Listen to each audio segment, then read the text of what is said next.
Hello and welcome to Byju's IAS. Let's get started and look into the first article. The first article says Assam Mizoram border tense after clash. This article deals with long pending boundary dispute between the states of Assam as well as Mizoram. There was a violent clash that took place between the people of Assam as well as Mizoram. This resulted in increasing tensions and disturbance along the boundary areas between the state of Assam as well as Mizoram. In this particular backdrop, we have to understand what has been the border dispute between Assam as well as Mizoram. Is it the first time that such disturbance and tensions has resulted in? No, there have been previous instances as well. Back in the year 1994, back in the year 2007, and also in the year 2018, similar cases of border dispute escalations have taken place between the states of Assam as well as Mizoram. Before we understand what this issue is all about, we have to understand that how Mizoram was created from Assam. We have Mizoram, which was part of Assam till 1972, and in 1972 it became a separate union territory. In 1987 it became a full-fledged state. In this particular case, what we have to focus is that Mizoram was part of Assam, and after 1987 it became an independent state as well. So when it becomes an independent state, there could be issues between the parent state as well as the newly created state, and that has resulted in a boundary dispute between Assam and Mizoram. So what exactly has happened here? We have one of the important laws that Mizoram says has to be taken into consideration. The Mizoram government has sought the revision of boundary with the parent state of Assam by looking into the previous established laws. What are these laws? We have the Bengal Eastern Frontier Regulation of 1873 and the Inner Line of Lushai Hills Notification of 1993. According to it, there are certain regions which were part of Mizoram, but then after 1987, after redrawing of the map, these parts became the part of Assam. So obviously Mizoram government says that we have to go back to the notification of 1873, and all those parts included under this notification should be part of the Mizoram, says this particular government. So what is that we have to understand? Earlier we had Mizoram, which was part of Assam, but since Mizoram became an independent state, this has resulted in border dispute between both the states. Now let's look into the map. We have Mamit, Kolasip and Aizawl, which are the districts in Mizoram. So these are the districts which are along the border areas of Assam. So the districts in Assam include Kacha, Helkandi as well as Karimganj districts. So what is the issue here? Mizoram currently claims that there is about 509 square kilometer stretch of the Inner Lines Reserve Forest which was notified back in the year 1875. So according to these rules that were laid in 1875, which derives its power from the 1873 rules, about 5 kilometer line should belong to the Mizoram state. But this is not taken easily by Assam as well. According to Assam, we have the constitutional map. We also have the boundary drawn by the Survey of India back in the year 1993. It is this that has to be followed, says the Assam government. And as a result, what we have is a conflict between Assam as well as Mizoram about this 509-kilometer line between Assam as well as Mizoram. There have been measures that have been taken previously to reduce the tensions between Assam and Mizoram. So what are these measures? Several dialogues have taken place since 1995 to resolve the border dispute between Assam as well as Mizoram. The central government has also intervened as well, and that was in the year 2018. So the central government and the state governments did appoint the joint committee as well. So according to this joint committee, we will have the representations both from the state governments of Assam and Mizoram, which will also be monitored by the Union Home Ministry. But this committee again did not work effectively, and finally the Mizoram cabinet had also passed an order in 2019 declared that the Inner Line Reserve Forest area belonged to the Mizoram and is actually the boundary of the state as well.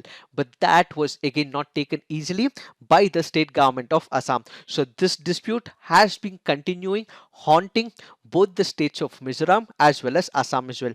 This is not the only disputes. When it comes to the northeast, there are disputes between Assam and Arunachal Pradesh, Assam and Meghalaya, Assam and Nagaland, and Nagaland and Manipur as well. Such is the case of turmoil because most of these states were carved out of Assam, and that is the major reason they have disputes, allegations, counter allegations against each other, and the central government and the state governments are making sure that these cases of volatility are reduced eventually and all the border disputes are controlled.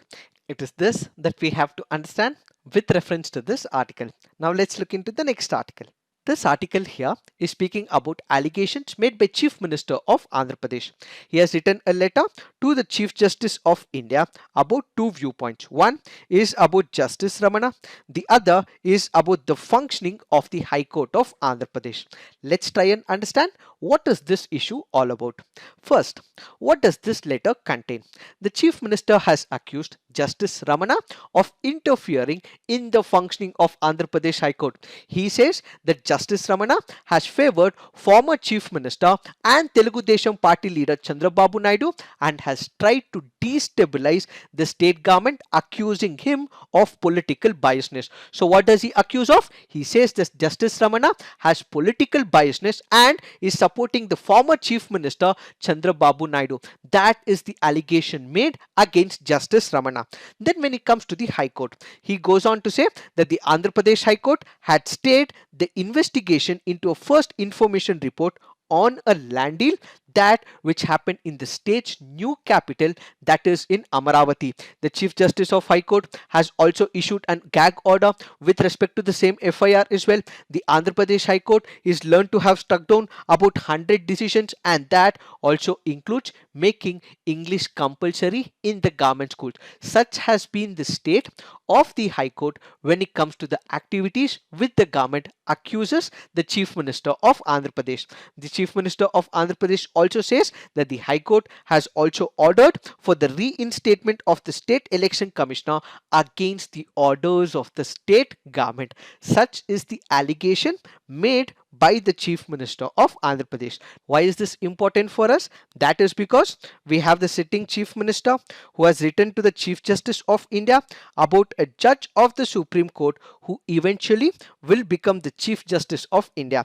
Kindly remember, Justice Ramana will become the Chief Justice of India in April 2021, and he'll be in this particular position up until August 2022. So this has become an unprecedented step in the history of India about allegations of corruption against the Justice of Supreme Court of India. Also remember, there is another angle to it. What is another angle? That is of charges of corruption on the Chief Minister of Andhra Pradesh. We recently have the Supreme Court of India which has delivered a landmark judgment about corruption with respect to MPs as well as with respect to MLAs as well. What is this all about? It is said that whenever there are corruption charges on the members of parliament or corruption charges on the members of the legislative assembly, such cases will have to be expedited. Such cases will have to be disposed as soon as possible. Now we have corruption charges on the sitting Chief Minister. This has also been investigated by the Central Bureau of Investigation as well as by ED as well. So few people say that this is a distortion tactics used by the Chief Minister of Andhra Pradesh. Why? Because he is creating an image that the judiciary can hold him guilty, and if such a decision is given by the judiciary, it is not independent, as he has raised couple of questions about the functioning of the judiciary. So these are the distortion tactics used by the Chief Minister of Andhra Pradesh, say couple of people. This is the political aspect. What we have to look right now is on the constitutional angle. So what is the constitutional angle? We have Article 50 of the Indian Constitution. This is the directive principles of the state policy that is speaking about separation of judiciary from the executive. According to Article 50 of the Indian Constitution, there is clear-cut demarcation that has to be present between the executive as well as the judiciary. And we have another important article, and that is Article 121 of the Indian Constitution, and we also have Article 211 of the Indian Constitution. Both these articles clearly say that the Parliament and the state legislature cannot discuss the conduct of a judge except when there is a motion for removal of a judge from the High Court or from the Supreme Court. So this clearly gives an idea that there is clear-cut demarcation between that of the judiciary as well as the executive. But what has been violated by the Chief Minister of Andhra Pradesh now? He has entered into the domain of criticizing the judges of the Supreme Court as well as the High Court, and ultimately violating Article 50 and 211 of the Indian Constitution, which means he has violated some of the very fundamentals of the Constitution. This is not all. There have been two petitions which are filed in the Supreme Court of India against the Chief Minister of the Andhra Pradesh. Why? Because he has scandalized the reputation of the court as well, and this means he's trying to intimidate the judiciary. Then we have Justice V. Gopal Gowda, who happens to be the retired judge of the Supreme Court of India. He says that this particular letter to the Chief Justice of India and coming out in public forum has compromised the dignity, independence, majesty of the apex court and that of the High Court as well. It is also said that he has scandalized the court in the eyes of the people by sensationalizing this particular issue. Justice Gowda has now gone on to conclude that in case there was a positive evidence, substantive evidence of allegations against the sitting judge, such a case could have been taken to the Chief Justice of India or to the President of India, and then such issues could have been sorted out. But this has created sensationalism where people will now start doubting the efficacy of the judiciary. This is one part where the executive has transgressed into the domain of the judiciary, and this is violating the independence of the judiciary is what we have to look at. This is one angle to this entire episode. There is another angle to it as well, and that is the allegations against the sitting judge. Given that these allegations are against a sitting judge, there is no scope for the outside entity to inquire into this matter. All the allegations made by the Chief Minister of Andhra Pradesh will have to be inquired by the Supreme Court itself. Why? Because in case there is an outside agency entering the domain of the judiciary, this will violate the independence of the judiciary. So in case of a complaint against the Supreme Court judge, the CJI is expected to take up this particular case. They will also ensure that there is inquiry as well, and such an inquiry of corruption or any other issue with respect to the sitting judge will be taken up by 3 sitting judges of the Supreme Court. Also remember, in Ravindran Iyer versus Justice A.M. Bhattachary, the Supreme Court had held that all the complaints should be kept confidential. Why? That is because this can seriously damage the image of the judiciary, efficacy of the judicial adjudication, and thereby undermine the credibility of the judicial institution. And that is the primary reason there is inquiry that is conducted by the Supreme Court in case there are any charges of allegation against the sitting Supreme Court judge. So this angle clearly goes on to say that complaints should be given to the Supreme Court of India, and the Supreme Court of India will look into this particular issue and make all the inquiry with respect to these allegations. But there are other set of people who also support Chief Minister of Andhra Pradesh as well. Why? Because whenever corruption charges are actually voiced in person to the Supreme Court of India, such cases of inquiry are brushed aside. They are not taken seriously by the Supreme Court of India. And now, because the Chief Minister of Andhra Pradesh has come in general forum, he spoken in the public, the Chief Justice of India will be under pressure to take up this inquiry case as well. Had it been spoken directly to the Chief Justice of India, this issue might not have been taken up by the judiciary. But now, since it is in the general forum with the public eye on it, the Chief Justice of India may take up this particular case and order for an inquiry as well. So one of the tools that we have when it comes to keeping a check on the accountability of the judiciary is what we have called as the in-house inquiry. So this in-house inquiry is basically done by the 3 sitting judges of the Supreme Court. Another important tool and technique that is also used to keep a check on the accountability of the judges is what we call as removal of the Supreme Court judges. It is also called as impeachment, but impeachment is generally not used for the Supreme Court judges or for the High Court judges, it is used only for the President of India. But when it comes to the judges of the Supreme Court and High Court, it is called as removal proceedings. So whenever there is a case of removal of the justice of the Supreme Court or the High Court, there are two important considerations. One is the documentary evidence of corruption. The other is that this should have resulted in a public scandal. So what is the way forward? Since there is a charge of corruption that is alleged against the sitting judge of the Supreme Court should make an inquiry about this particular issue.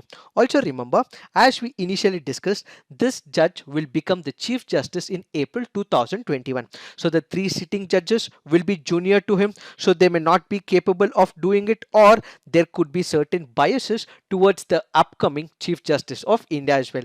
In order to overcome this bias, the Supreme Court of India should make sure that retired judges of high credibility should take up this inquiry process. So it should not be the three sitting judges of the Supreme Court. Instead, what we should have is credible retired judges who should be making such an inquiry, says the author of this article. Why? Because this becomes very important to enhance the reputation of the judiciary, dispel the mistruth, and redeem the image of the judge who is concerned in this particular case. It is this that we have to understand with reference to this article. Now let's look into the next article. This article here is speaking about police brutality.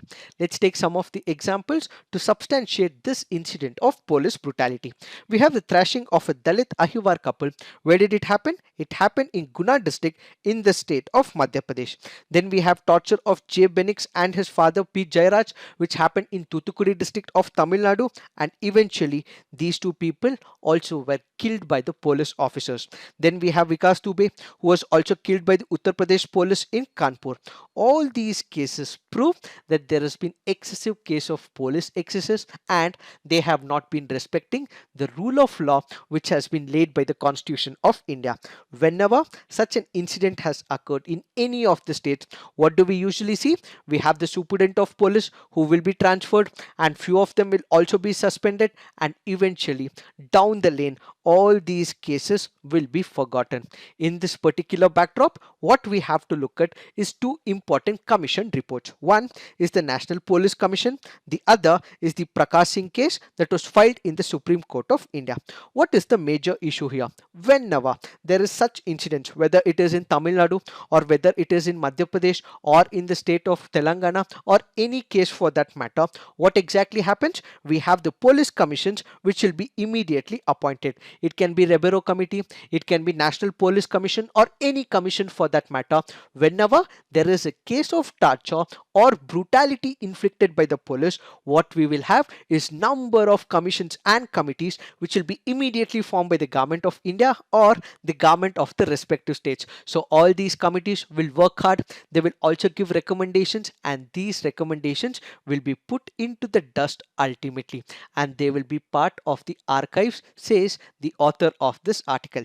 The first commission that was appointed at the national level after independence is the National Police Commission in the year 1977. What was the objective of this National Police Commission?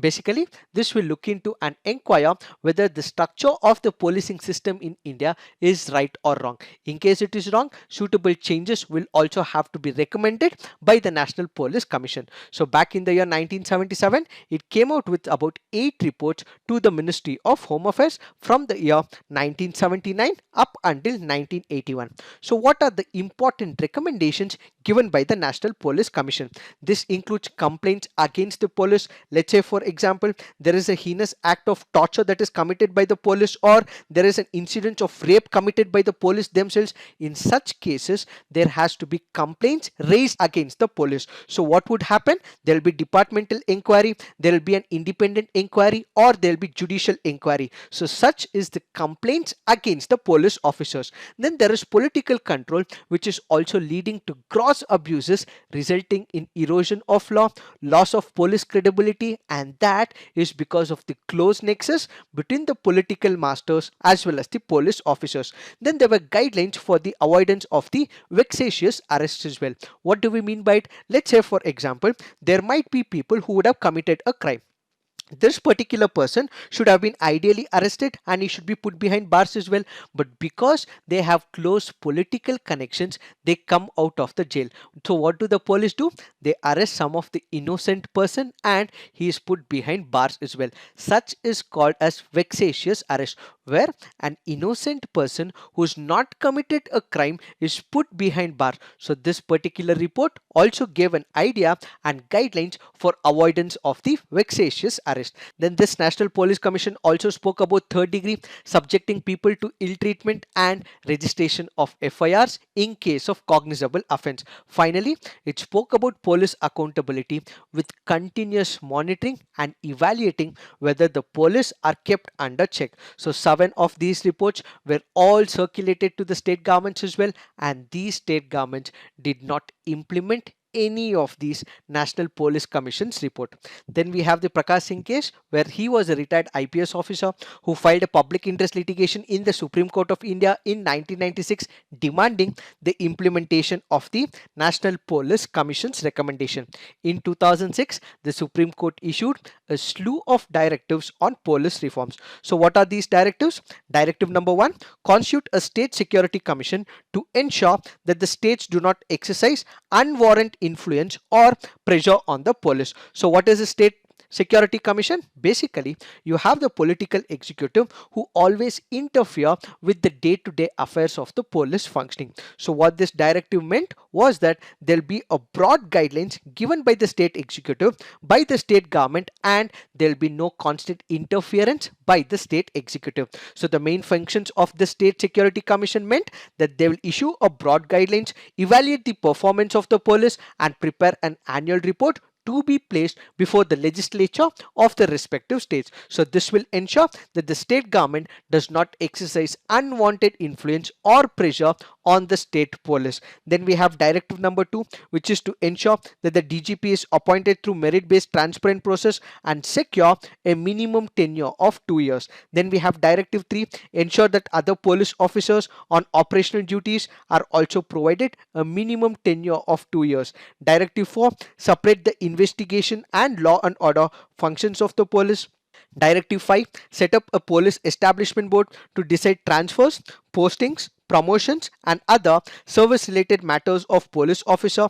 Directive 6, set up a police complaints authority at state, district levels to inquire into public complaints against the police officers. Then we have Directive 7, is to set up a National Security Commission at the union level to prepare a panel for selection and placement of chiefs at the central police organization with a minimum tenure of 2 years. So what this article says, that these directives issued by the Supreme Court of India have hardly been met by the state governments in India. Of the state that constituted the State Security Commission, we have only the state of Andhra Pradesh and Karnataka who have made these recommendations binding on the state government, but rest of the states have not come up with such an initiative.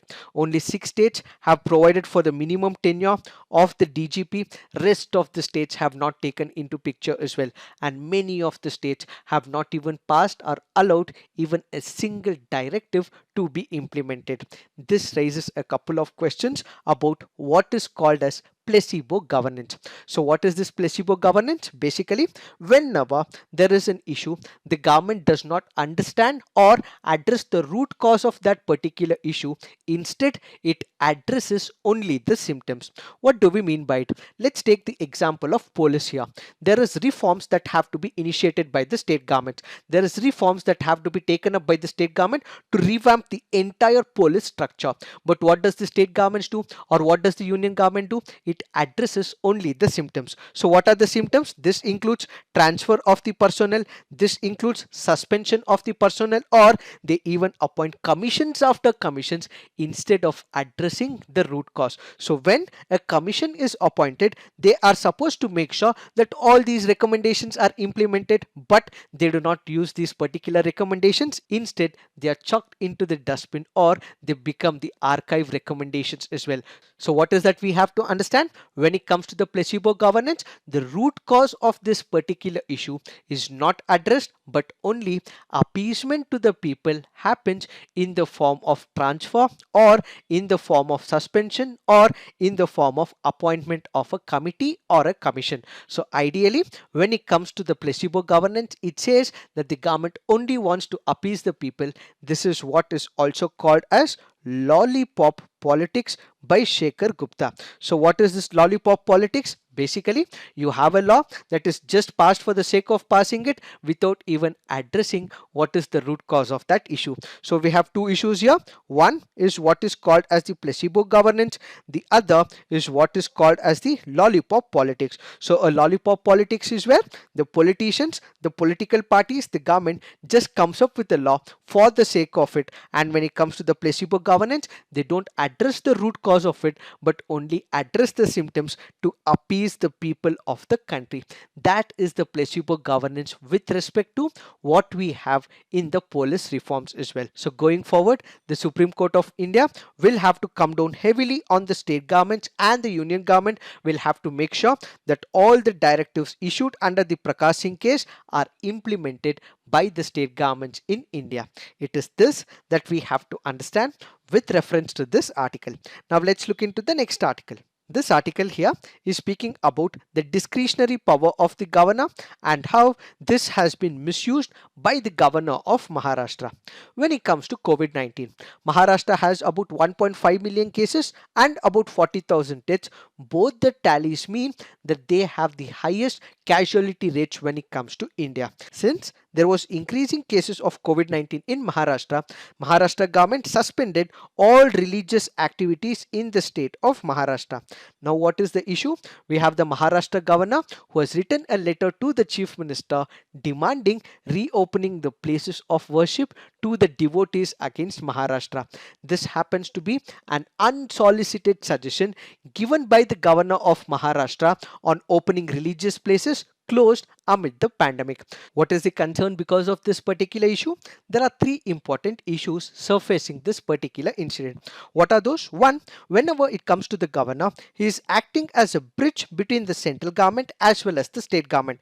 But in this present scenario, he has become a stooge of the central political party, and this means he is very partisan when it comes to its political outlook. Ideally, he has to be a representative of the state. He has to bridge the gap between the center as well as the state. But since he is appointed by the central government, he is becoming very partisan and he is becoming a stooge of the political party at the center, is one of the concerns under this article.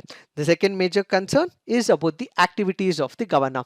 As we already know that the governor also has to act on the advice of the Council of Ministers, and it is not that the governor can directly tell the Council of Ministers and they follow the orders of the governor. So what has happened in this particular case is given an unsolicited suggestion which otherwise should not have been given by the governor to the Council of Ministers. The third major concern under this particular article is language used by the governor. So we know for the fact that the governor is a constitutional office. Whenever information is sought from the Council of Ministers or information is given to the Council of Ministers, there has to be respect, there has to be civility, and all the decorum has to be followed when it comes to the constitution. But what has happened in this particular case? The kind of language used by the governor was unsuitable for someone holding a constitutional office. So that is why all these three concerns have been raised with respect to the recent incident that happened in the state of Maharashtra. So the governors going forward should avoid such vague presentations and let the Council of Ministers and the Chief Minister to take decisions that they consider is appropriate and timely, and there should not be constant interference in the daily functioning of the elected government, is what this article all about. Now let's look into some of the preliminary practice questions.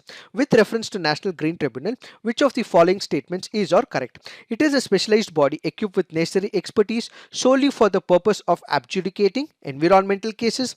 It is bound by procedure laid down under the Code of Civil Procedure 1908.